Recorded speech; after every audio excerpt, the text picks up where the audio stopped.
And hello, everyone. Hi. Welcome to another edition of the goddamn Mike Kane Show. Keep watching. Keep watching. The goddamn Mike Kane Show. Don't press that goddamn X in your browser. The Don't do it. goddamn Mike Kane Show. You're going to keep watching the whole time. And you're going to like this video. And you're going to subscribe to this damn channel. All right? The goddamn Mike Kane Show. Now that you're here for good, welcome to the Mike Kane Show. Alongside with me, as always, it's John Valenti. How the hell are you, John? Michael, well, thank you. How are you? Oh, good. I am just grand. I feel like this week's really dragging. In just everything. Work is. I feel like the days are like 16 hours rather than 8. Yeah. I don't know. Hasn't been a fun 3 days of my week, but hey, whatever. It happens. It's already going to be Thursday, so that's good. And not spring training, but pitchers and catchers have reported, which means baseball is just about here. Which, I don't know, not that it's my favorite sport anymore, but I still get pretty excited when baseball season comes around, especially this year. I think there's going to be a lot of, and I guess before we get into baseball, I didn't really feel like doing a Super Bowl show because we'd probably be one of like 10 million people that wanted to go on YouTube and talk about the Super Bowl. Well, what'd you think of it, just overall? Of the Super Bowl? Yeah. You don't like it? No words for it. That's fine because, yeah. If anyone saw my Facebook status, I'll repeat it for you. New Orleans sucks. Super Bowl sucked. Commercials sucked. They did. This game sucks. Beyonce is horrible. NFL did a horrible job. End of it. Yeah, that kind of sums it up. I mean, at least the second half was better than the first half for sure. But everything else, well, I mean, yeah, the commercials have been lame for like a few years though. The halftime show's been bad the last 3 years running. Beyonce didn't really do anything special, obviously, because she's terrible. What did Destiny's Child? Yeah, I didn't really care. I didn't care for Destiny's Child when they were actually around. What a man, what a man, what a man, what a mighty good. That's not them, is it? No, it's not. But whatever, you gave it a shot. That's fine. That's how much I know of them. That's fine. I think that's enough. The fact that you don't know anything is probably good for you. It's all right. Football season's out of the way. You'll hear more from us about it when the draft gets closer in March and April. Well, free agency we got March 12th, so we're gonna have a show about that. Within a few weeks, yeah, we'll get going on that. But yeah, baseball's right around the corner, and I think this is the first year in a decent amount of years where you could see a lot of flip-flopping in divisions, just as far as teams go. You know, during the 2000s, you kind of had that run. It was, maybe a team here or there would sneak in, but it was really just a constant. Okay, Yankees, Red Sox, and all that stuff would probably be in the playoffs. You had the Phillies or, the Braves for a while, then the Phillies, then the Cardinals over a while in the Central. It always seemed like you just feel like there's more teams that are in it this year going into 2013. And I think it's a nice change from prior years. What do you think? Well, can I throw out my one thought already? Yeah, sure. Is the Miami Marlins this year, the Toronto Blue Jays? Okay, yeah. I mean, I'll be honest, they traded their whole team that wasn't very good to the Blue Jays. And, I mean, did the Blue Jays improve? Hell yeah, but, I mean, the team didn't do much. Mark Burley's 36, 37 years old. Josh Johnson is constantly injured, even though he's a great pitcher. Yeah. And Jose Reyes is now playing in the AL East rather than the NL East. This is true. I know that Marlins team was really bad, but I'm going to give the Jays the benefit and say that they kind of had a decent team going for it. The only asset they really gave up was Yunel Escobar. No, that was really their only. And if you want to even call that an asset, because maybe a couple of minor leaguers, but they really got them for pennies on the dollar, all those players, because Miami was piss poorly managed by Ozzie Guillen. I kind of think it really comes down to that. Ozzie Guillen, I think, was such a distraction in that clubhouse, and I think he's a toxic manager. The only reason he stuck around in Chicago for so long is because he won the World Series. But ultimately, I think that can be a downfall when you have a manager like that who wants to draw attention to himself.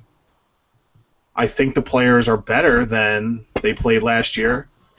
I know Jose Reyes is. I just think it wasn't a good fit for him. Maybe Toronto now he'll be starting shortstop again. I just think it'll be better. And Toronto, you know what? Toronto had a half-decent team anyway. They probably would have made the playoffs one of these last couple of years if they didn't have to play the Yankees and the Red Sox each 19 times. Yeah. Well, while we are on the topic of the AL East... let's start with the AL. We'll start right off with the AL East. It's the division we personally know the best from watching as Yankee fans. And, the Jays are going into this season, like we've just said. They're not just favorites to win the AL East. They're favorites to win the whole thing. They're 4-1 odds, if you bet right now, that the Blue Jays will win the World Series. Are those fair odds? I know we just talked about it, but is that fair to put all those expectations now on Toronto? No. Yeah, they got one good up-and-coming player, and I think that's in Brett Lowry. But outside of that, really, what's his name? The big home run guy, Gonzalez? No. Yeah, Jose Bautista. Jose Bautista, there you go. I was one of those people who were like, yeah, he'll probably be good this year, but he is a great player, so there's no doubt about that. But yeah, he's been on that team for 3 years. Brett Lowry, now you add him. You got the on-base guy with Jose Reyes, but who outside? What's his name is nowhere near the player he was when he was on the Cardinals. What's the kid's name? Look that up real quick. Yeah. Google. Toronto roster. I can tell you. Colby Rasmus. There you go. Thank you. All right. Well, here right now, here is the projected lineup for the Blue Jays for 2013. You have Jose Reyes leading off, Melky Cabrera, Jose Bautista, Edwin Encarnacion, who he had a much better season last year, hit 30 home runs, coming off some not so good years in Cincinnati when he was supposed to be really good. So Encarnacion, if he plays like he did second half of last year, that could be one of the better 1-2 punches in baseball as far as power hitters go. And then followed by Brett Lowry, Colby Rasmus, Adam Lind, J.P. Areciba, I can't say that fucker's name, the catcher. Yeah, sure. And then Emilio Bonifacio, who of course came over as well in the trade with Miami. And then you look at a starting rotation, and I'm going to start with the fifth starter, Ricky Romero, because he was their number 2 starter last year, or ace, you could even say. And then, of course, they added R.A. Dickey. He's projected to be their ace starting pitcher, followed by Josh Johnson, Brandon Morrow, Mark Burley, and Ricky Merritt to round out the rotation. That's not that bad. That's really not that bad. But, is that lineup World Series material? We're talking, again, and this is what really bothers me about this, players from the National League now in the American League. Especially pitchers. People can say whatever they want about that this makes no difference. But it's been proven time and time again. You see players go from the National League to the American League. And what's the pitcher's name on the Chicago White Sox right now? Who was from the Padres? Jake Peavy? Jake Peavy. Who was Cy Young, right? He was a Cy Young. Right? Yeah. Oh, yeah. Yeah. Can we even come close to saying he was a Cy Young in the last no, but the guy also had injuries ravage his career, but it's not even the point. It's that just pitching the American League is naturally harder than the National League. You don't... Let alone the American League East. The American League East, yeah, which I think that's a whole other story how good or bad the division might be. But... you have 3 guys now who are coming over from the National League and now are going to be your top guys in an AL division. Like R.A. Dickey he's had his only 2 good seasons playing in the Mets, and at that time probably not one of the better divisions in baseball in the NL East. Let's be honest. He had no pressure in New York. Think about it. What the Mets, realistically, no one projected them to do shit. No, and that's why I think he succeeded so much. He was pitching here in Buffalo for AAA, in early 2011. He got called up because obviously the Mets didn't have anybody. He made a spot start and he turned it on. Now he's expected to be the top pitcher in baseball again. Even last year there wasn't any pressure on the guy. because he's like, well, the guy had a good year. Let's just see if he does it again. And he's on the Mets, who were supposed to be terrible anyway. Now you're talking about a team who is favored to win the World Series, and this old knuckleballer who's had just 1.5 good seasons in baseball has to now be the best pitcher in baseball. I mean, I can see it, and I don't. Knuckleballers are so unpredictable. They could. But and you know what? A specific knuckleballer that's from the AL East. What's his name? Tim Wakefield. Tim Wakefield.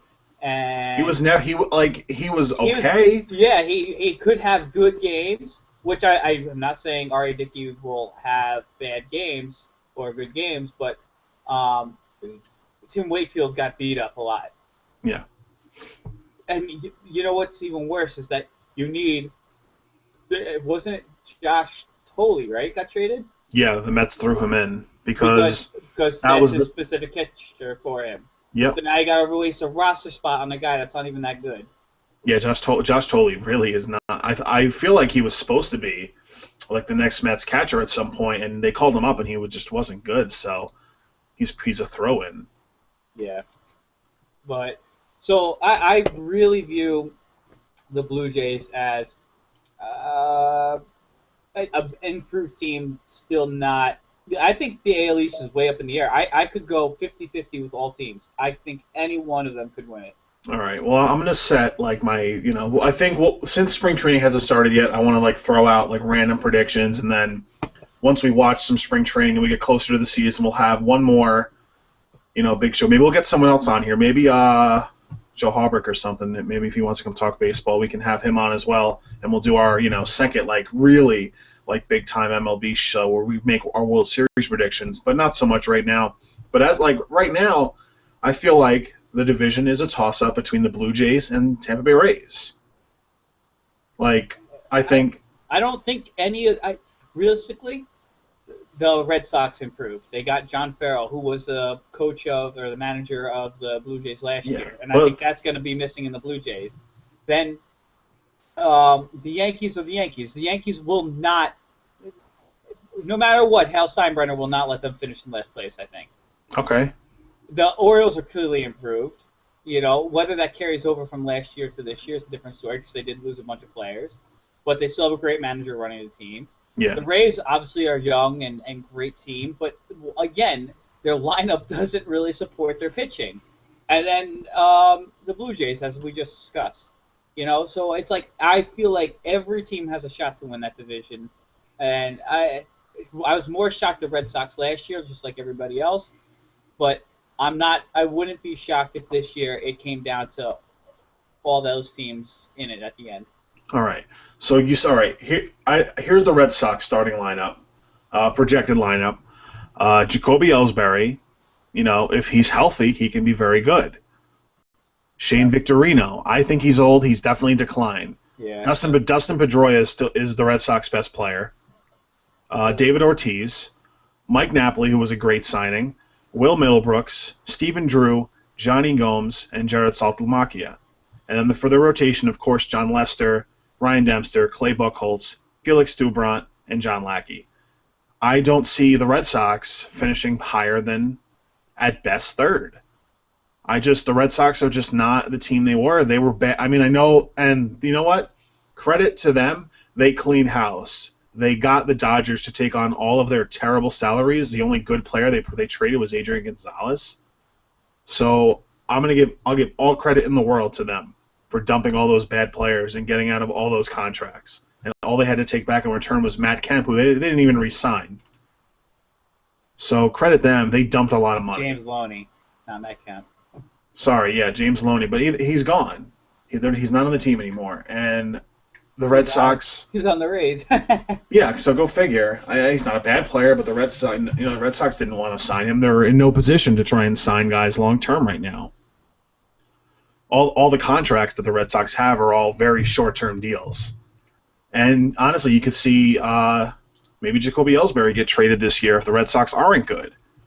Because I'm pretty sure he's in the last year of his contract as well. And there's a lot of articles saying, is it going to be with this upcoming offseason, not obviously the one we're in right now, but this upcoming offseason is 2014, since the Yankees and the Red Sox have been missing the last 2 or 3 off seasons.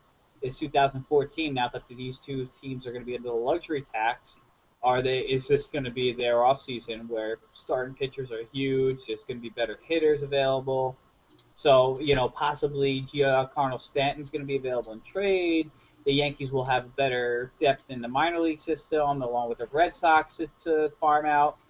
So it's like I think both the Yankees and Red Sox need to just chill and take a year and let their prospects build. And I know, and I'm such an advocate of this because of what's been happening the last few years in baseball. Teams are not winning World Series by buying up players. You have to use your farm system to your advantage. You can't just trade these guys away because eventually these teams come along and they stockpile their guys and get lucky in the draft, like the Nationals. Teams like the Rays, they stockpile their young players. It all builds up, and eventually you just have a bunch of overpaid older guys on a team that has no chemistry, that only cares about padding their own stats, and it just becomes a toxic environment on a team. Whereas you have a bunch of young kids. They just want to go out there and play baseball, and what the hell? Maybe we'll win 90 games.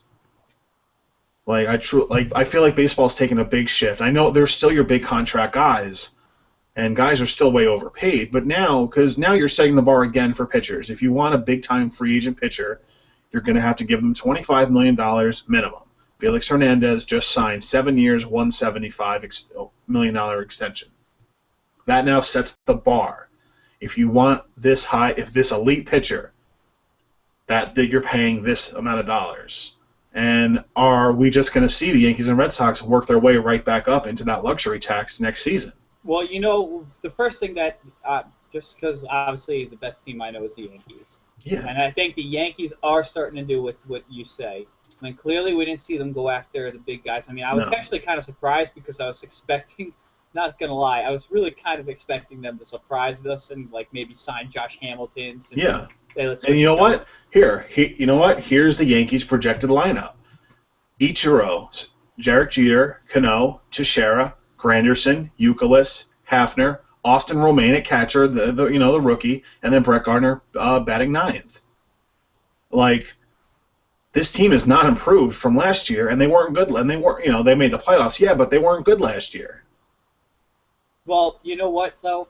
I think the pressure of A-Rod is gone.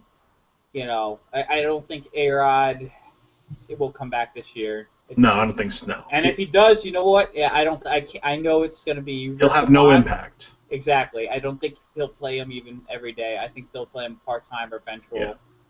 And you know what? I mean, Joe Girardi came out yesterday and, said, hey, no, I believe this team will win 95 games and we'll win the World Series. Which, hey, you know what? When's the last time we had to have our manager come out before a season and instill confidence into a Yankees team? But why not be? Because you know what?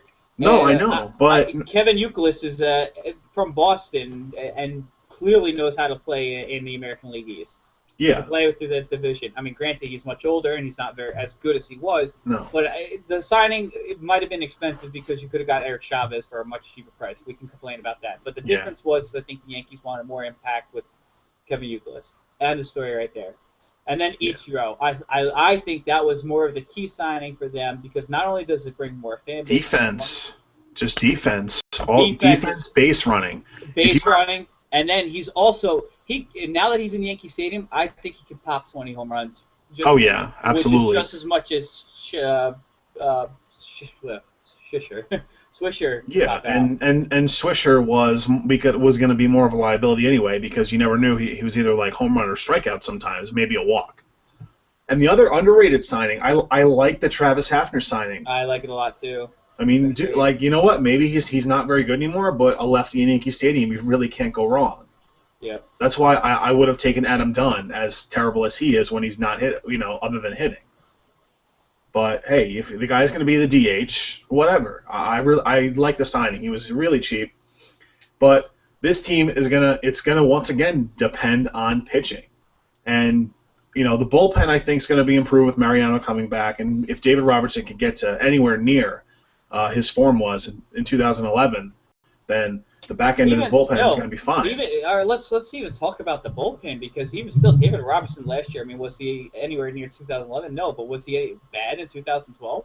No, he wasn't bad. all. No, it's because he was phenomenal in 2011. That's why. Well, then we can go back to 2010 and go, or 2000 actually 9, and go. How about Java?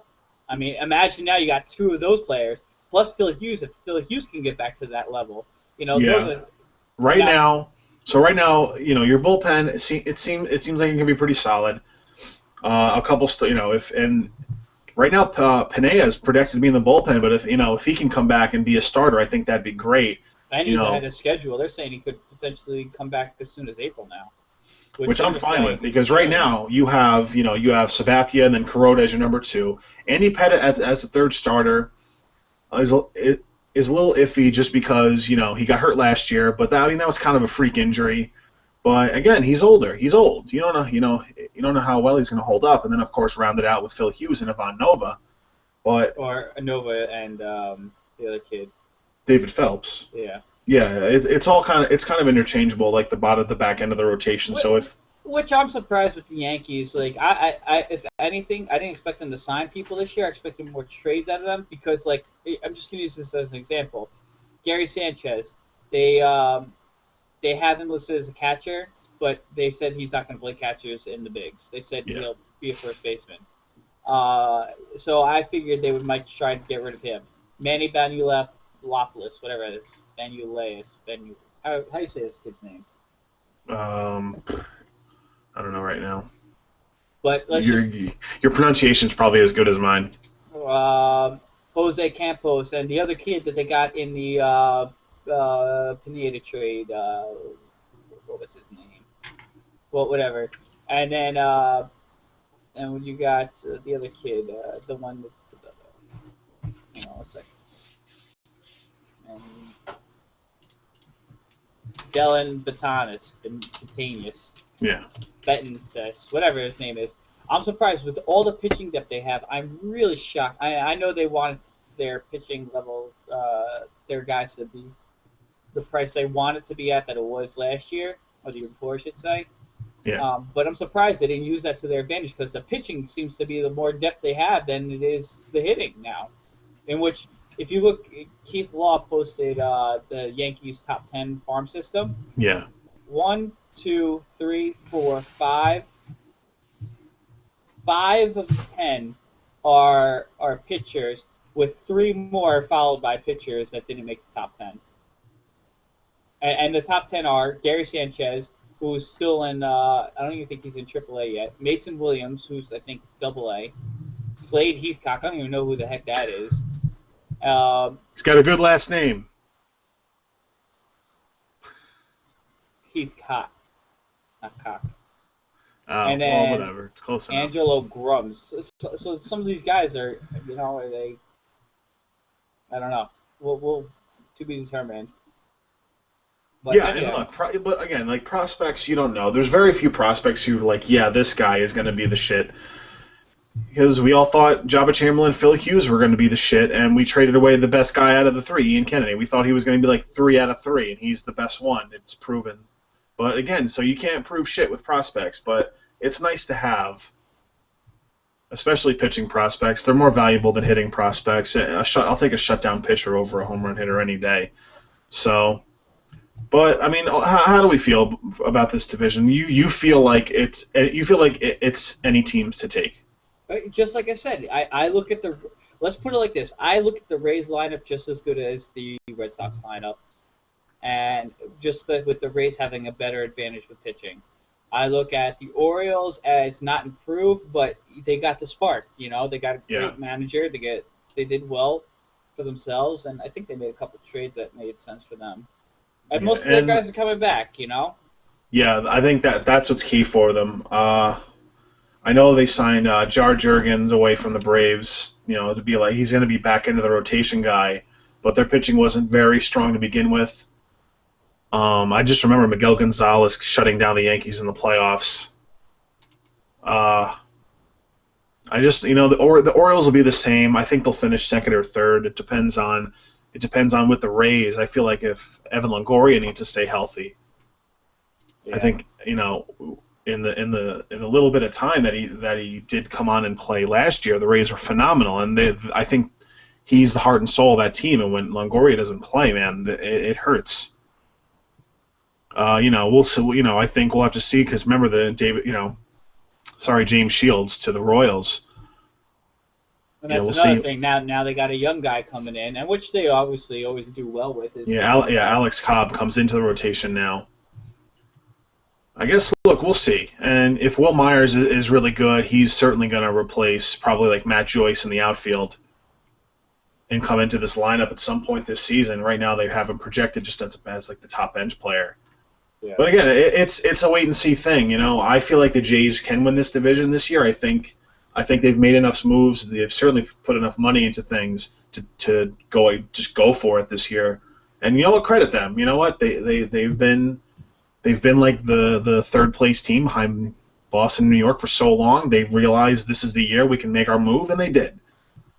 You know what? They're going for it. They realize Yankees and Red Sox are going to be on a down year probably. And I think they will. I wouldn't surprise me if the Yankees Red Sox finish 4th and 5th in this division. Well, we'll move on. Well, you think it's going to be between the Orioles, Blue Jays, and Rays? And Tampa Bay. I'm taking the Yankees and Red Sox out of the division race right now. I have to. I don't see anything about this team that makes me say that they're going to be better than last year. They're only going to be a little worse. Just the Red Sox, so you're saying?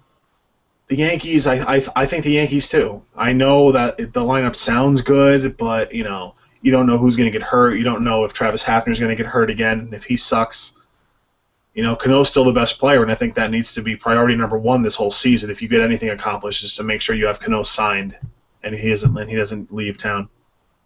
Because if Cano leaves, man, they're in trouble. He's the best player. You're right, but we'll see what happens. If the Yankees suck, can you see them trading Cano? I don't think so because it's New York. I mean, if it was a small market team and yeah, but you know what? The Red Sox did it last year. I mean, no offense to Dustin Pedroia, but Adrian Gonzalez was twice the player he was. I know, but I just think because Gonzalez had a worse contract, he had already had some down years.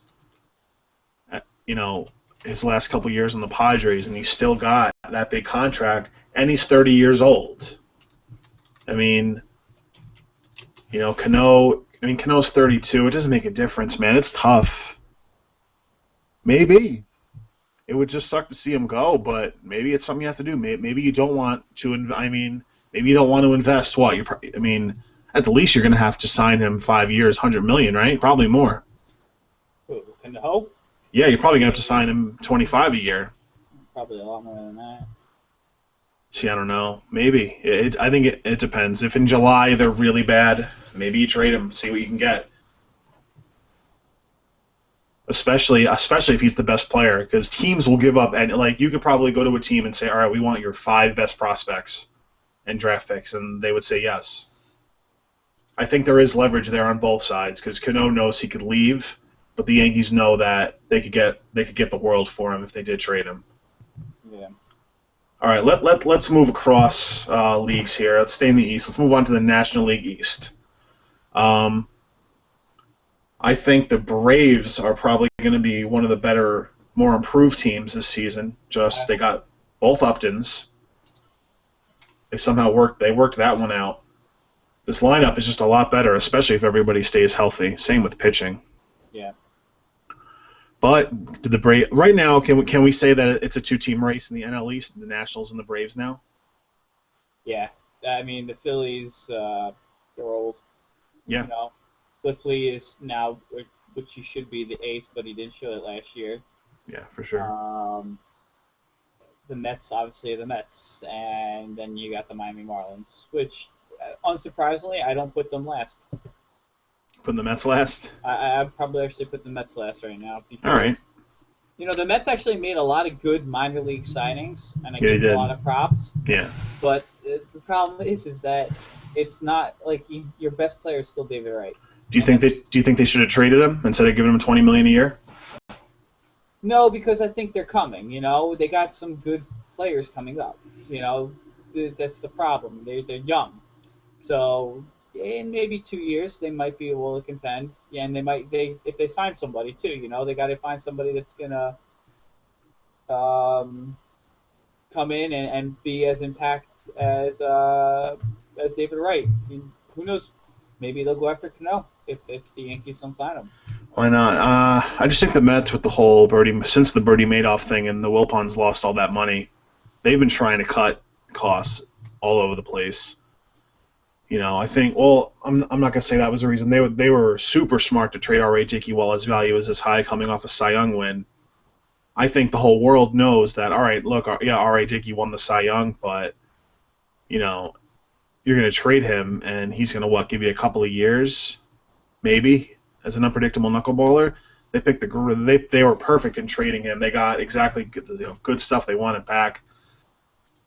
But all right, but yeah, I have them finishing fourth in the division behind the Marlins. I think it's a moot point. The Mets and the Marlins are going to be the bottom, and the Phillies are just kind of hover. Probably maybe they'll win 80 games. But see, the Marlins, that's the thing. Like I know that they got rid of most of their team. Yeah. Think about it though. Are they still bad? I mean, they were bad last year. Their lineup's going to be Juan Pierre, Basilio Polanco, Giancarlo Stanton, Logan Morrison, Justin Regano, Rob Brantley, Donovan Solano, and oh boy, don't know who the fuck this guy is. Their shortstop, their new shortstop, who's not named Jose Reyes or Hanley Ramirez. Aiden C. Havikara, sure, whatever. Exactly though, like we can't even pronounce this guy's name, and then they're pitching. You know what? They're going to be a young team. I think maybe they'll start good and raise some eyebrows, but other than that, like their ace is Ricky Nolasco. Like I think that says enough. You know what? Who knows? That's that's the division where we at least know it's going to be between the Nationals or the Braves. I think I got to give it to the Nationals because look, they had the best record in baseball last year, and then they're going into this season without the Steven Strasburg distraction. And I think all their young players are just better. Like they're not in a decline. They're in because they weren't supposed to get 10 last year. Maybe this year they were supposed to, but it's going to come down to pitching to them. We know they know what they have as far as their offense goes. Denard Span is what he is. Jason Worth, he's overpaid, but whatever. He still can hit the ball. Ryan Zimmerman's good. Adam LaRoche, still a good power guy. Bryce Harper coming into his second year, he can probably only be better now. Yeah. Ian Desmond's still really good. Danny Espinosa the same, and then Wilson Ramos behind the plate. But again, it's going to come down to pitching. Is Steven Strasburg, can Gio Gonzalez, keep his form from last year? They signed Dan Herron, great signing, and then Jordan Zimmerman and Ross Detwiller to round out the rotation. They signed Rafael Soriano. That was a great signing. Jordan Zimmerman is a great pitcher himself. He could be an ace. Yeah, he could be an ace, and he's a number 4 pitcher on a team. Granted, with 3 great guys ahead of him, they're worthy of being ahead of him. But yeah, Zimmerman could probably go to the Marlins. Yeah, Marlins right now be an absolute ace. But yeah, this team already had a good bullpen with Drew Soren last year as a closer. Now you bring in Rafael Soriano, not only as a veteran, presence, but just look what he did for the Yankees. And just going to go back, I know I keep referencing the Yankees, but I have to say, you know what? A lot of people mock this Yankee offseason, but they tendered contracts out to Swisher, Soriano, and who's the other guy that left? Swisher, Soriano, somebody else. And all 3 of them left, and they got 3 draft picks now for that. Yeah, and that's fine. You know what? Get some guys. Maybe they turn out to be studs 5 years down the line. No, you know what? That's right. I'm sorry. They tendered Hiroki Kuroda, and he stayed. Oh, he signed. That's right. Yeah. Yeah. But anyway, so now we'll go to the American League Central. Yes, sir. Who's most improved there? I mean, probably the Royals, just in getting Shields. Wow, I was going to say the Indians, but go ahead. I guess the Indians, but I mean, ultimately, I think they just signed a few guys, and I know getting Terry Francona is going to be a big improvement as far as manager goes. That's what I was getting at. It's kind of a tie for me between the Royals and Indians, but I still think the Tigers are going to win that division. I don't think the Royals have enough. I think the Royals will finish second and the Indians third. I think the White Sox have actually regressed the most. They have a lot of bad contracts on the team and a lot of players who I think they think are better than they actually are. Maybe that's just me. I mean, you know what? With the Royals, I like what they did, and I knew you were like, oh well, they're not gonna still contend. You know, they still got to deal with the Tigers and the Yeah. White Sox, and you know, especially with the Indians. And now they're saying the Indians might get Kyle Lose because of hey, we already gave our draft pick for Michael Bourne.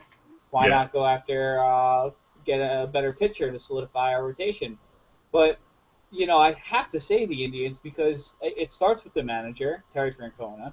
Great guy, great manager. And then, you know what? Big signing for them. Michael Bourne. The Indians got him, and the Mets didn't. The Mets were going to get him, and they didn't want to give up the number 11 pick in this draft to get him.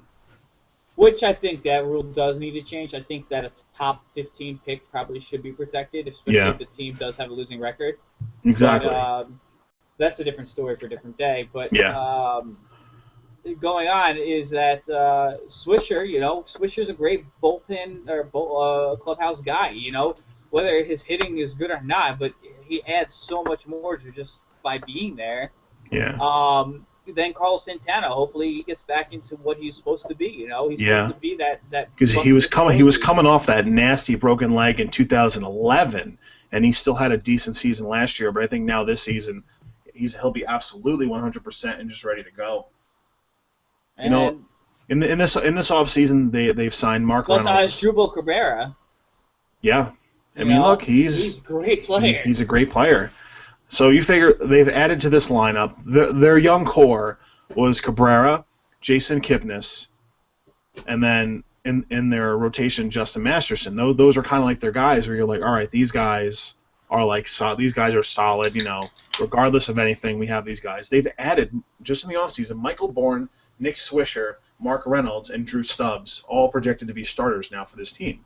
But now with Michael Bourne, now they're saying that Drew Stubbs might be the odd man out, which might make it even better because now they can trade him and make him available. Which was surprising too because they traded one of their best players, Shin-Soo Choo, and somehow got better. That's what I think. Yeah, I mean, and you figure some of their bench guys, they have Matt Laporta projected on the bench to start the year. He was the big prospect in the Cliff Lee trade when he originally... No, CeCe Sabathia when he originally went to the Brewers before he came to the Yankees. That was the trade. He hasn't really panned out too much, but still, right? He's still a guy to come in, and he's only not playing because they have projected Mark Reynolds to play first base and Drew Stubbs as the DH. So maybe that becomes interchangeable, and maybe the Indians have a shot in hell of grabbing with 2 wild card spots now. It does open up a lot more, so I like it. And then what about the Tigers? They re-signed Anibal Sanchez. I think. Do you think they overpaid him? Oh, absolutely. But all right, I just wanted to make sure. Look, this is why the Tigers are still going to win. Justin Verlander, he's still the best pitcher in baseball. I don't see a reason why he won't be this year. And you're bringing the same lineup in. You added Torrey Hunter. If Prince Fielder took a year to adjust to the American League, if he gets back to his Brewers form, he'll be fine. You have the MVP, Miguel Cabrera. He's still going to be really good. It's just I think the Tigers run away with this division. Ultimately, the Indians are improved, the Royals are improved, but the Tigers are still really good, and they run away with the Central for sure. I agree. It's nothing you can really. I mean, come on, people. Is he wrong there? Look, I mean, I'm just, these are just my opinions. Say what you want about it. It's pointing out the obvious, though. It's the truth, you know? Yeah. But I like, though, that most teams now, even in the AL East, I mean, like we said, with the Miami Marlins, what's the worst thing about them? Is realistically their pitching because they got young hitters in that lineup that could... Yeah, real young hitters. And the Mets, again, a young team that they still have an all-star player on it, 2 all-star players, because Johan, I mean, granted he's been hurt every damn year, but he's still a freaking Cy Young guy. I think the Mets try to trade Yohan Santana if they can get anything for him this year since his contract year. Absolutely. There'll be a team looking, and a team's going to overpay for Santana during the trade deadline. I think that's a guarantee. Absolutely, and which wouldn't be wrong for the Mets to try and trade him, even if they're in contention. Yeah, they're not because they're not going to re-sign him. What? You're not, I wouldn't give Yohan Santana half of what he's making now. Well, when we get to the trade deadline in July, we can discuss. Well, and now you got the National League Central, and which no longer has the Houston Astros. They are now in the AL West. Whatever, the Astros are going to be the worst team in baseball, I still think. And I think their best player, Bud Norris, they just traded him. Where did he go to? I don't know, but they still I think the A's. Okay. Again, though, but he's their best player, and they traded him, so that's all you need to know. But all right, whatever. NL Central is this Ryan Braun thing because we didn't get a chance to talk about. Talk about this. Ryan Braun's interesting. He had the failed test that he managed to win because of alleged tampering with his pee sample. Now it comes out he's on the same list or whatever as A-Rod and Gio Gonzalez and all that. Is this a distraction now? Nah. You think it just blows over and Ryan Braun's still going to be good? I think Ryan Braun has a different case than A-Rod because Ryan Braun, the MLB even said that this was our fault. Yeah. This list, of course, is going to probably impact the players and their personnel, per se. Yeah. But I don't look at Ryan Braun any differently as I did before. And okay. Personally, I don't know. What do you think? I mean, I don't know. It was, with the failed, tampering test that, MLB said are bad. But now it's like, dude, you got off the first time. You were suspended, and then you won your appeal. Now you're on this PED list from this shady guy. I mean, look, I don't know. He's going to play. He's still one of the best players in baseball. I think the Brewers as a whole aren't going to be better than Cincinnati this year, though, or even St. Louis. I don't know. Do you think this division's wide open, or is it the Reds' division to lose? It's the Reds' division to lose. Okay. Absolutely. Yeah, I think I certainly think the Pirates have made strides this offseason. I feel like every time I turned around the last few weeks, they were signing somebody. Of course, they still have Andrew McCutchen. He's one of the best players in baseball. And would you go figure that A.J. Burnett is projected to be their ace? What do you know? And they got Francisco Liriano. I mean, yeah. Look, 1 year deal. Why not? No pressure market too for him, and he they signed. And they signed Russell Martin. That's a good signing too. Not for his hitting, but everything else. I'm trying to think now. Maybe that's who I was thinking of. The Yankees. Russell Martin left. That was it. And they tendered him a contract, I believe. Yep, and he went to Pittsburgh instead. Yep. Which, hey, whatever. The guy who got his World Series ring. He made money in L.A. and. Yeah. Now he's getting more money with Pittsburgh, and then no market team. Again, why not? Why not? So, it's going to be like the same thing with OC Umenyiora this year. Someone's going to overpay him, and it's like, why did he leave the Giants? It's like, why wouldn't he? He made his money. He got the 2 rings with them. Yeah. I mean, granted, the fallout between them two, but just why not? Anyway, that's a different topic, but. It's Cincinnati's division to lose. Pittsburgh could potentially, St. Louis could potentially, but I think St. Louis rode on a luck streak last year, and now that Chris Carpenter's out for the year, that's definitely not going to help. Out for his career, the guy's probably going to retire. I think the only thing we can say about this division is that I said the Astros would be the worst team in baseball. Well, I think the Cubs are going to be the second worst team in baseball. Yeah, but you know what? Didn't the Cubs sign Edwin Jackson?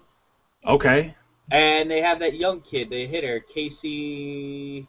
I know Darwin Barney's young.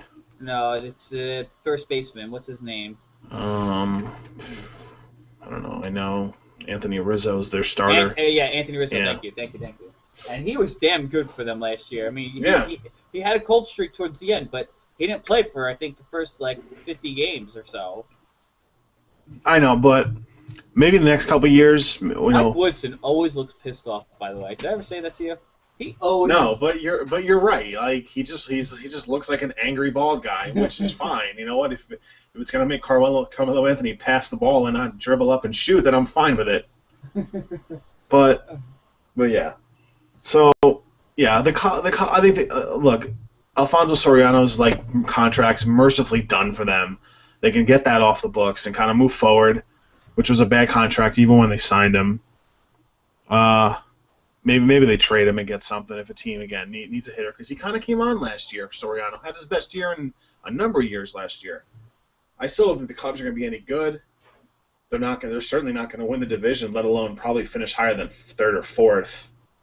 And even still, I think they still finish last because the Pirates and Brewers are better. But so now we move on. Reds. The Reds.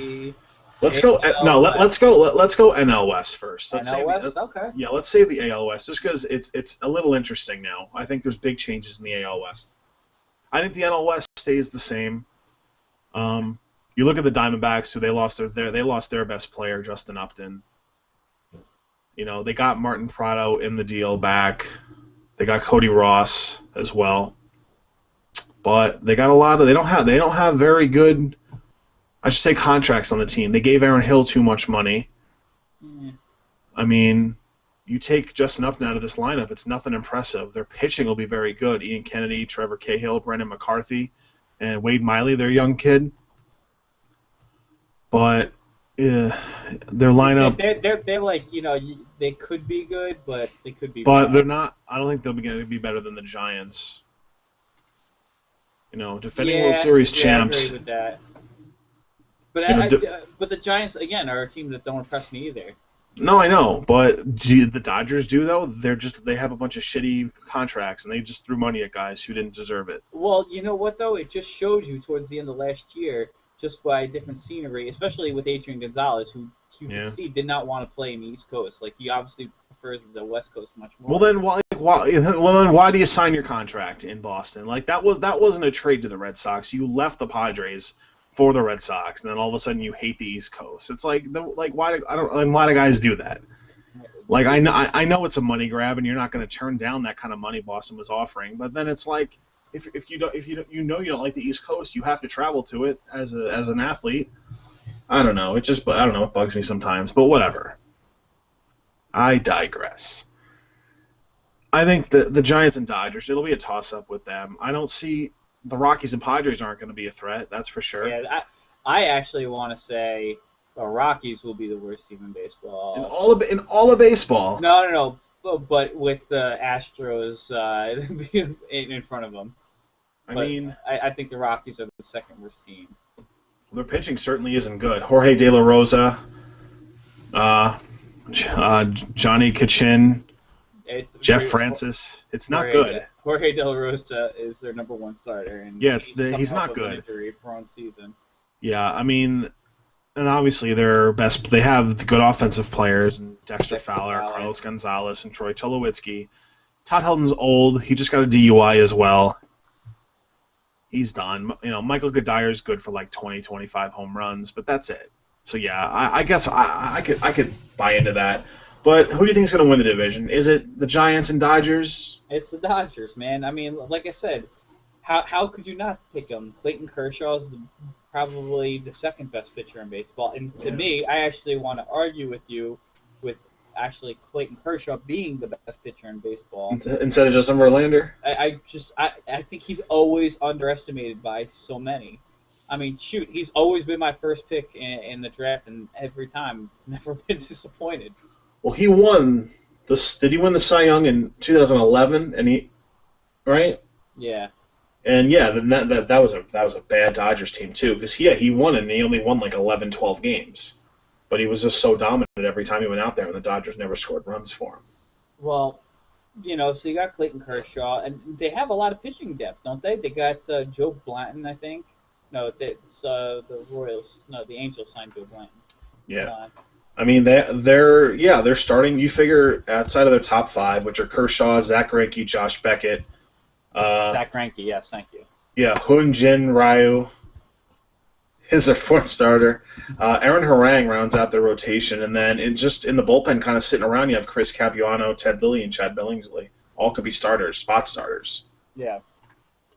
So, and then you know what? I mean, was it not within the last 3 years that Hanley Ramirez was ranked #1 player overall in baseball? And then so I mean, come on, this guy. It's not like A-Rod. You know, A-Rod just slowly, gradually went down. Yeah. It wasn't like A-Rod just went away. Dude, the guy's 37 years old. Hanley Ramirez is what, 30? Very true. Yeah. You know, Adrian Gonzalez is 31. And then they have other good players, and obviously Matt Kemp. They have Andre Ethier. I'm like, how are we looking at this as a bad team right now? I think this could be the Yankee syndrome. You know, you have the Giants who just won a World Series together. You had arguably, 2011 up till then the best pitcher in baseball who was coming out of the bullpen during the playoffs. I mean, you know, if that starting rotation, if Lincecum gets back to the way he pitched, then I think if that I'm like rambling now. If that rotation's lights out again, I don't see why the Giants can't win it. This might be our little conflict, 'cause I think the Giants can take this division again. If the Dodgers might have that Yankee syndrome where they got too many overpaid guys. But again, my philosophy is that on paper, the Dodgers have just as good as a pitching lineup. Yeah, true. And as the Giants, but on paper, the Dodgers have a better hitting lineup, just by far. How could you argue that? I mean, Buster Posey is the anchor of the Giants, followed by Hunter Pence, but is freaking Panda any good? I mean, no. He had an all right year last year. Yeah. And then they got lucky with what's his name having a great or they got very lucky with Melky. Yeah. And until he got suspended. And then Scudero had that really good postseason. Postseason, yeah. So I'm like, and Scudero re-signed, didn't he? For like an obnoxious amount of money. Yeah. Well, you knew he was going to get paid. Like someone was going to give him $10 million a year for having that good postseason. That happens every year. But Anibal Sanchez got all that money because he pitched well in the playoffs. Because he helped the Tigers get to the World Series, even though he pitched against a Yankees team that couldn't fucking hit the side of a house. The Giants are not a repeat type team. I don't think they'll repeat, but I could see the Dodgers struggle out of the gate and then not catching the Giants. But it's just a matter of winning the division. Again, when we make our World Series picks next month, we'll fucking really get into picks and shit. I think we're just kind of throwing teams out there, and let's round it up with the American League West. So you have the Rangers, who look, Josh Hamilton's gone. That team clearly not going to be as good as they were, and they weren't very good down the stretch. They snuck into the playoffs, but then lost that wild card play-in game. The Angels, it's got to be their division, no? I mean, the Angels lost one of their best pitchers and just put another power hitter in that line. Yeah, and they traded Irvin Santana on top of it. I mean, granted, Irvin Santana wasn't anything special. But no, but I find it hilarious because they were all about cutting pay and cutting money, and they just threw it all at Josh Hamilton. So now, I mean, look, they still have Jared Weaver, who is top 10 pitcher in baseball. Absolutely. The last 2 seasons, he's been so dominant, and it's so weird because it was John Lackey's team, and then all of a sudden Jared Weaver. Yeah, but Jared Weaver's just so interesting because those few years before, where he was supposed to become the best pitcher or one of the better pitchers in baseball, he was kind of just struggling along, and it's like, okay, well, you're the ace now, kid, or guy. I mean, it's not like he's young, and he's been dominant. It's really weird. C.J. Wilson. They threw a lot of money at him. I'm not sure how well he's really panned out. I don't think, the numbers he put up last year. You remember last year we were like, me and you both were like, really? This much money for C.J. Wilson? Yeah, he went 13-10 last year with an almost 4 ERA. Yeah. and he had just 173 strikeouts in 202 innings. He's never been a big strikeout guy, but all that money for him, I didn't think he was worth it. Then. But anyway, they signed Tommy Hanson, Joe Blanton, Jason Vargas. I think this team's going to hit their way to a division title, strictly because the Rangers have digressed. The Astros are going to be terrible. I don't think the Mariners are good enough, and I don't think the A's will be good enough. I know they made that run last year, but I don't think the A's do it again. I actually think I'm going to pick the A's this year because I like a lot of the trades they did. I like their pitching, a lot of good talent, and they're like the Tampa Bay Rays of the AL West. They're Moneyball, Yeah, they are. Well, yeah, that's who the shit was based on. So I picked the A's just because I think they have the overall team in the West. Well, let me say this. They signed Cepedis last year. Did he exceed your expectations last year? Oh, absolutely. Absolutely. How could he not exceed anyone's? 23 home runs, 82 RBIs, and the guy hit 291. When you figure, all right, this guy's coming in, maybe he'll hit 15 home runs or something. Because you always have these guys that come in from somewhere foreign and they're hyped up, but this guy's been legit. So, he's gonna be right there, their number 3 guy this year. This team's the same. They added Jed Lowry. Yep. I think it'll be Angels and A's right there. I think the Rangers are out of it. Mariners, Astros out of it, of course. Yeah, but the Mariners I wouldn't consider completely out of it because, the Mariners clearly went out and were, aggressive as all heck in free agency. They made a couple trades to try and get better, and, they signed more veterans and they brought back Raul Bañez after many years of not being with the team. They did, yeah. They got someone else. They got the kid from the Nationals. The position does he play? First baseman. I don't fucking know. Whatever. Yeah, but they signed Jason Bay. If he does anything for them, I guess, Hey, you know what, though? Minor league deal for Jason Bay, I'd take it any day. Oh, yeah, absolutely. With his potential. Look what... I made this argument with you a few weeks back, and I said Jason Bay was an almost elite player in Boston. Yeah. Signs a terrible deal with the Mets, but that's Mets' fault, not his fault. Yeah. And he got hurt. Hey, you know what? That's the Mets' fault, not Jason Bay's. And at the end of the day, you know what? This guy has the potential to come back, hit 250, and hit 20 home runs, just like Nick Swisher type player. Yeah. And you know what? What's even better for him? When Jason Bay was at almost the premium of his career is when he was with the Pittsburgh Pirates. Well, what's the coincidence about the Pirates and the Mariners? Small market teams. Yeah. They don't have a lot of... Well, you know what? Seattle is more of a bigger market, actually, team, but... compared to New York, LA, and stuff like that, they're small. And I think there's just some guys that don't play well in big cities. And they don't play well when the pressure's on them to perform well. Yeah. I agree. But do I say the Mariners are going to take the division? No. I like I said, I'm liking the idea of Yoenis Cespedes, Coco Chris, Josh Reddick, Seth Smith on the there's just so much to like. They got Jed Lowry now, like you said. They got Manny Moss, the Jameel Weeks. Granted, he wasn't as good as he's supposed to be. Just there's a lot to like about them. And then they got John Jaso, Derek Norris as their catchers. And then obviously young pitching. And that's always been the key of baseball is young pitching. And Bartolo Colon, seriously, still... Yeah, well, I couldn't believe that. He had that 1 year with the Yankees, and then he left. I was like, all right, see ya. And he was one of the best pitchers of the first half of the year last year. Did he get suspended?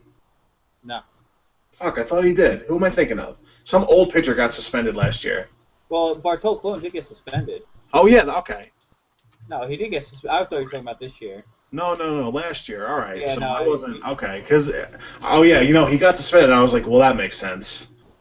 Like this guy doesn't do anything in baseball for almost 5 years, and then he comes on and he's good again. So, all right. Now that we finished out this, now in your opinion, who overall in both leagues is the most improved team? Man, just one team or one team in each league you want? You can throw two teams if in each All league. right. You feel better with that. Well, I mean, I have to say Toronto for the AL. Okay. They were the most aggressive, and I think they got the most talent back.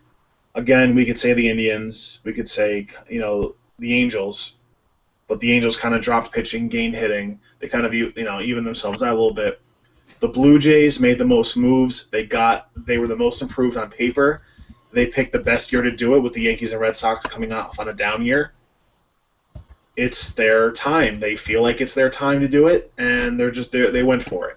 So I think the Blue Jays in the AL, and I mean, shit. I gotta say, man, the NL's so tough because it's like I don't necessarily want to say the Dodgers just because they picked up a bunch of guys who it's like, well, maybe they'll be as good as they seem. I gotta say, man, the Braves. They added just enough to kind of put them over the hump a little bit. That they lost that wild card playoff last year. Maybe a little more hitting helps having both Uptons. Mm-hmm. But man, I think Toronto overall is going to be the most improved team in baseball. I think that's the one team I can really throw out there and confidently say this team will be better. They have more talent. Like it's their time to just go with it. I am gonna, if I have to pick the two teams like you did, I'm gonna go with the Dodgers. Well, yeah, I know. I understand. Being typical. You really can't argue it because shit. You look at the lineup and you're like, okay, yeah. But the Braves are definitely a good second place in that. Yeah. But then in the AL, I mean,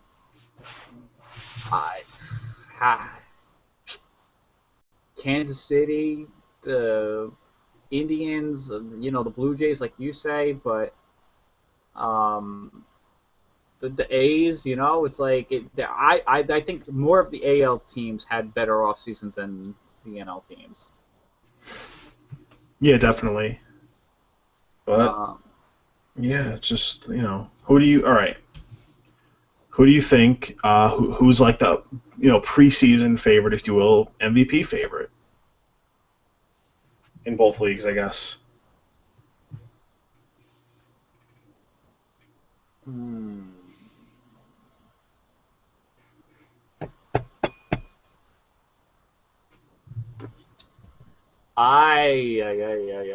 I mean, I know my AL guy right now. I know that. The NL's what's tough. I'm gonna go. I don't know. I can't answer that. I don't think any. I want to say Miguel Cabrera, and I think that's who you're gonna say. No, Mike Trout. Mike Trout. Okay, well that's understandable. I don't disagree that Cabrera should have won it. When you win the Triple Crown, you should win MVP. But look, the Angels were really good last year, or they were at least decent enough last year because of Mike Trout. Like he does everything. Cabrera's a hitter. He's a great hitter. He can kind of play defense and stuff, but he's a power hitter. Mike Trout does everything. Everything. He can play good defense. He can hit for power. He can hit for contact. He can run the bases. That's like he's the all-around just the man. And if it wasn't for Cabrera getting the Triple Crown, I think Mike Trout wins the MVP last year. You know what I thought about? You know what we did not talk about this whole time? the Nationals finally get a center fielder in Denard Span, and we did not even bring that up.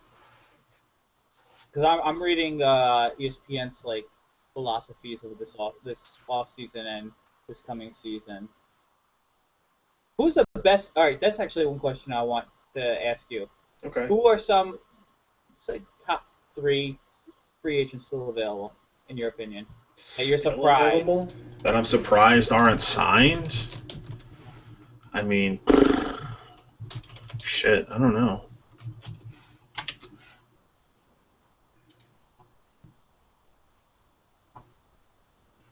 Well, I mean, shit. Now I gotta kind of look. I mean, it was Michael Bourne before he just signed. I mean, well, you got Kyle Lowe still. Scott Rowland signed. Scott Rowland did not sign yet, but he's probably going to retire. I mean, yeah. I mean, who's still left unsigned? I mean, yeah, like I said, I would have told you Michael Bourne. Maybe Grady Sizemore is good for a minor league deal. Probably Freddie Sanchez. I mean, who are you getting at? Somebody that I'm missing? I'm just trying to see what you think. I mean, I know Carlos Lee's still out there. He's got to be good for something. That's very true. Carlos Lee. Orlando Hudson's still out there. Yeah. Kennedy, Ryan Theriot. Yeah. Aubrey Huff, I mean, surprised no one's tried to give like a minor league deal to him just to say, hey, Jason Bartlett, he's only 33 years old and not far away from a good, what was he? He's pretty good, 4 years ago with the Rays. Oh, yeah, for sure. But it's just like, other than that, though, like, I don't know. Like, yeah, like I said, I would have told you Michael Bourne, but he just signed, so. Are you surprised that Oswalt or Pavano are still available? Pavano and who? Oswalt, Roy Oswalt? No, because Roy Oswalt's been on a decline for a number of years now, and the same with maybe Pavano. I mean, I guess I'm surprised that some of these guys haven't just signed minor league deals. I mean, hell, the Indians signed Daisuke Matsuzaka to a minor league deal. You know, so I'm surprised that there's a couple of these guys that aren't out there. How about this? Is actually my most intriguing free agent left. That I think it's very, very shocking. Just because I'm thinking about 4 years ago or 3 years ago, this guy had a 60-something game save season, and was considered the best closer in baseball that year. Francisco Rodriguez, K-Rod, is still not signed. Well, wait, didn't he go to jail? No. I fucking did. Didn't he have something with him? I thought that was his deal, and that's why he wasn't signed. That I know of. Like I'm looking it up right now.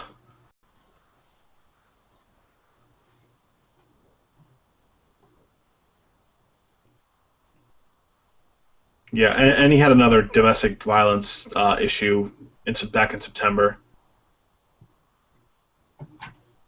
I mean, and he's only 31, but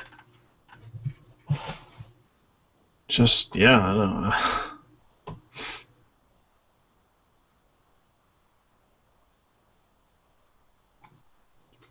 Yeah, I gotta say that. I think that's it. I think the Brewers are going with Axford as their closer, and I think maybe Rodriguez is a problem, and he just doesn't, and no one wants to deal with that.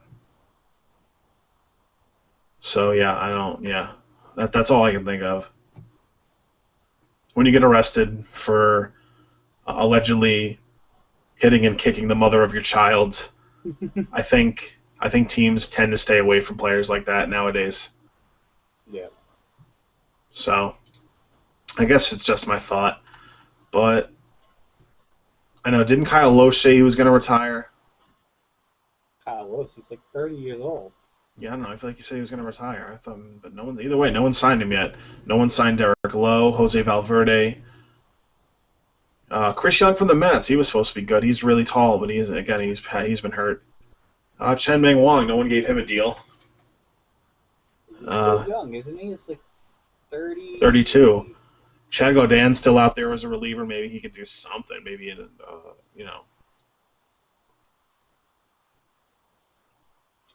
To be determined, I guess, right? I believe all of them are going to get signed at some point. Some of them will, yeah. They'll get like camp invites or something. They always do. There's always injuries, there's always guys out there that, are good for something, so. Someone's going to blow their elbow. Someone's going to blow their shoulder. Absolutely. Again, I guess we'll wait and see. So, go figure, right? But, all right, well, next game we're back on.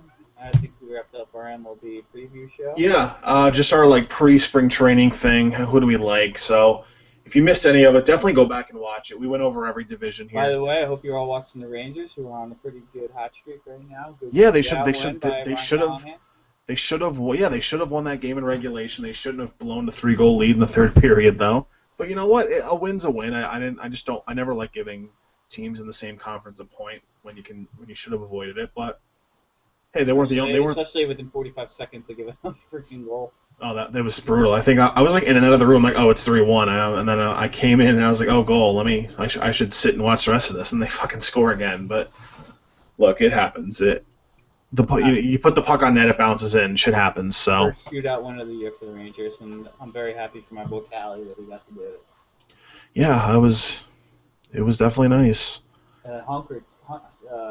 Henry freaking with a nice save at the end, on the shootout against who he blocked a shot from. I don't remember last night. I was just kind of had it on, but I don't know. Look, hockey's back. That's all I give a shit about. I have the NHL online package, so I can watch all the games online. So that's been fun to do every night. Pretty sure eventually I'm gonna be like, why are you watching so much hockey? We'll see. We'll see if that happens. Well, but yeah, I don't know. I can talk about baseball all day, I feel like. So, well, I mean, it won't be the first time we talk about baseball. If you keep going back and forth, just for some upcoming shit. We got NFL free agency, the NFL draft in the next month or two. So I'm sure we'll do shows based off that. We'll start break for basketball. That's coming up this weekend, yeah. I'm sure I'll watch, even though I don't really give a shit. Real quick, MVP so far halfway through the season. Go, real quick, name it. LeBron James. Don't even say that. LeBron James has just heated up the last 2 weeks. Yeah, but he's still all right. I mean, what? Who are you gonna say? Kevin Durant? Absolutely. It's either I top 3 is gonna be Durant, obviously Melo, Yeah. And of course LeBron I'm gonna put in there, but.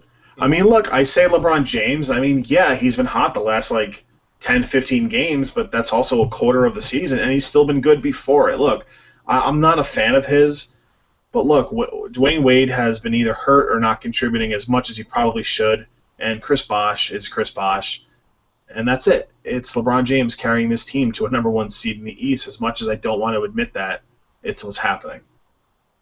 Although I do think the Heat are more beatable this year, but yeah, I'm going to have to say LeBron James with Durant and Carmelo in the argument. If somehow the Knicks take the number 1 seed and overtake the Heat, then yeah, Melo's the MVP. But I think it's going to come down to that. They always base it off record. I don't know. If you look at Melo this year, he is almost LeBron James 2.0. Yeah, he's a much different player. He doesn't just go me, I want the ball. He actually passes the ball. He's definitely tougher on defense. Making Mike Woodson the coach is the best thing that could have happened to this team. He's coach of the year, absolutely coach of the year. Yeah, absolutely. I don't. You're taking the Knicks under D'Antoni were even with I know they made a couple more moves, but basically with this roster, without Jason Kidd, I guess this team was 500, maybe a little bit better down the stretch because Mike Woodson took over, and because Jeremy Lin took over. But this team wasn't going anywhere last year. And now this year they're a hell of a lot better. So, and I actually like this Rudy Gay trade for Toronto. The more I've watched it, I don't know why. I don't know why I seem to like. Well, they're only in it because of them. because of him. Rudy Gay is just. Yeah. Well, like people were bitching, like, oh, well, you traded Jose Calderon and Ed Davis. It's like, well, Calderon's contract is up. He was going to leave anyway. Yeah, he's a better point guard than Kyle Lowry, but Ed Davis was a okay power forward who was playing well the last few weeks of the time. If Pau Gasol didn't get hurt, I would have said trade whatever you can, outside of like Ooh. DeMar DeRozan, Amir Johnson, and Giannis Valanciunas for Pau Gasol. But that's not going to happen now with Gasol out past the deadline. But whatever. It is what it is. They are stuck with 2 years of Rudy Gay at like $18-19 million. But it is what it is. There's worse contracts in basketball to have. And Rudy Gay is far from even like a bad player for his contract. So it's. Yeah, well, he's not worth the almost max money he's getting, but he's not a bad player. They definitely upgraded because Amir Johnson's played the power forward and he's playing a hell of a lot better than he was. He's definitely filling in for what Ed Davis would have done. And I'm sure they miss Jose Calderon, but Jose Calderon also slows the game down and takes like 18, 19 seconds off the shot clock because he's so patient. Too patient at times. Well, whatever. The trade's fine. And yeah, Toronto will be fine. It's not like that team was going anywhere anyway before Rudy Gay, so if they end up in the same position, at least they were aggressive and made a trade. Whatever. They didn't really give up much. An expiring contract and one whatever player. So it's fine. Whatever. I just want the Knicks to win this one because it's the last game before the All-Star break. Go into the break mode with a lot of momentum. Yeah, absolutely. It's just, I don't know. It's weird. It's like it's one game in the standings, but it's just like it makes such a difference. J.R. Smith needs a good game. Yeah, J.R. Smith has been weird lately. He either shoots like 1 for 10 or he's like awesome. He's like John Starks. Yeah, well, I think J.R. is like mentally screwed up just because he didn't make the All-Star game, and he's still thinking like, well. So then go out and kill it every night. Be like, fuck you. I should have been on the All-Star team, and then go out and win 6th Man of the Year or something. That's his role. I don't want J.R. Smith starting, even though people think he should. Those people don't know basketball. J.R. Smith should not start because he's a spark off the bench, and some people that don't really watch basketball don't understand that you need that spark off the bench. That's why Manu Ginobili doesn't give a shit that he never starts. That's why Jamal Crawford doesn't give a shit that he never starts. He gets his role. He gets it. You're the 6th man. You're still going to play 25, 30 minutes just because you're not starting.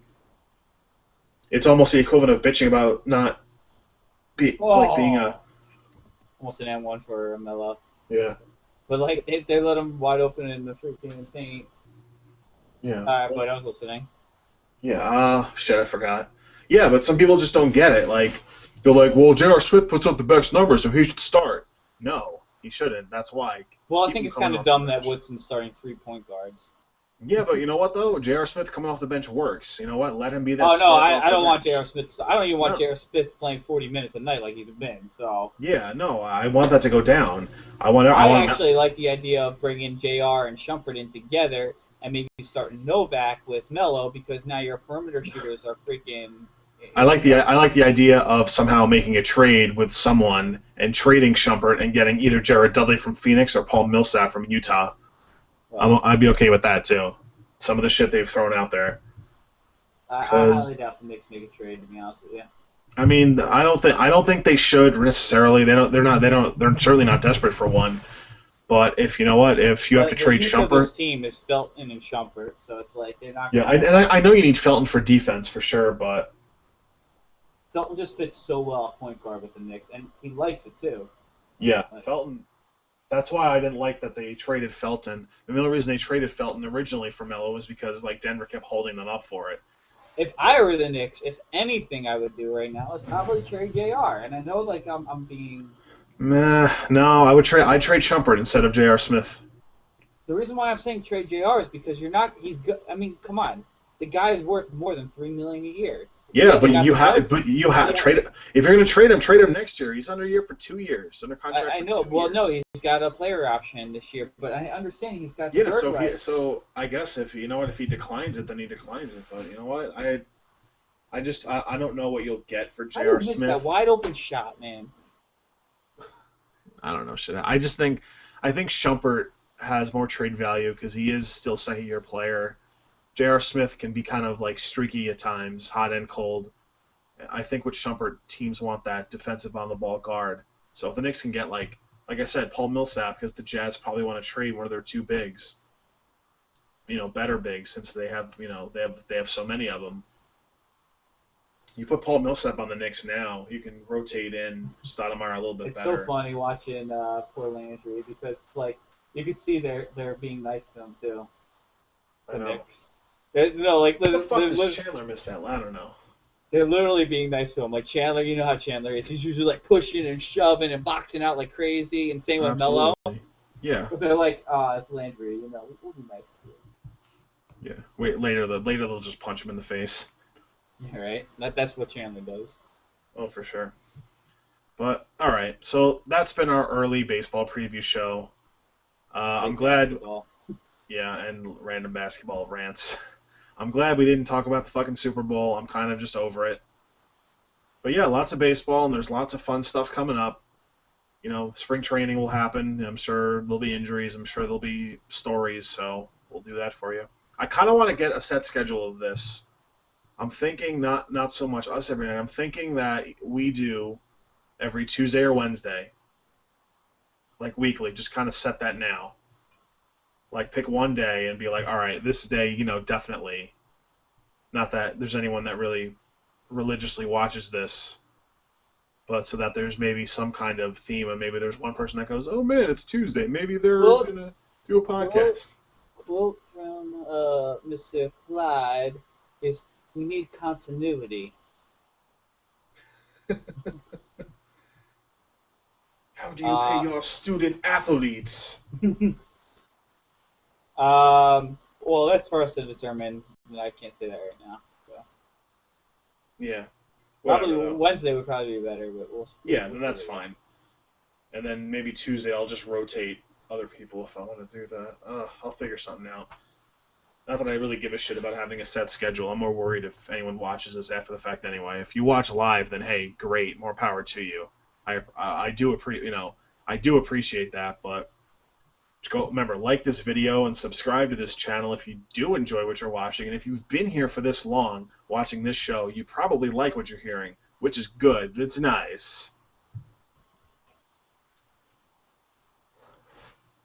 And you got flipped off. Awesome.